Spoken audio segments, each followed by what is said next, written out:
It was supposed to be a simple, polite lunch with my in-laws. I had been nervous all morning, adjusting my tie for the 100th time, rehearsing small talk in my head.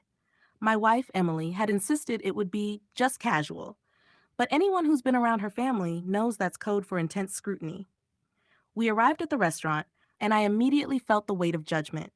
My father-in-law, a stern man with a piercing gaze, barely smiled. My mother-in-law was equally intimidating, constantly assessing every move I made, every word I said. Emily whispered a quick encouragement, "Just relax, they'll warm up." I tried to, but nerves have a funny way of making your palms sweat and your words stumble. I laughed too loudly at a joke, mispronounced the name of a dish, and for some reason, spilled water on the tablecloth. I could feel the silent critiques piercing me from all directions. Just as I was trying to recover my composure, my phone buzzed in my pocket. I discreetly checked it under the table and froze. The text read, "Stay calm. They're recording you." For a moment, my heart stopped. I looked around, desperately trying to spot hidden cameras or phones angled suspiciously. Nothing was obvious, but the words sank in. They were recording everything I said. Every awkward laugh, every misstep, every glance.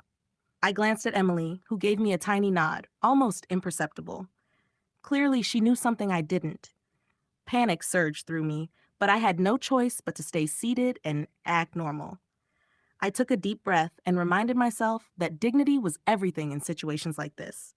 The conversation at the table continued, but now every sentence I spoke felt like it was under a microscope. My father-in-law asked pointed questions about my job, my ambitions, my family background. I answered cautiously, choosing words like a tightrope walker balancing above a pit. Then came the subtle jabs. A comment about how I should be more careful with money, or how not all men are as responsible as you claim to be. Each remark was calculated, testing my reactions. I smiled politely, nodded, and made neutral responses.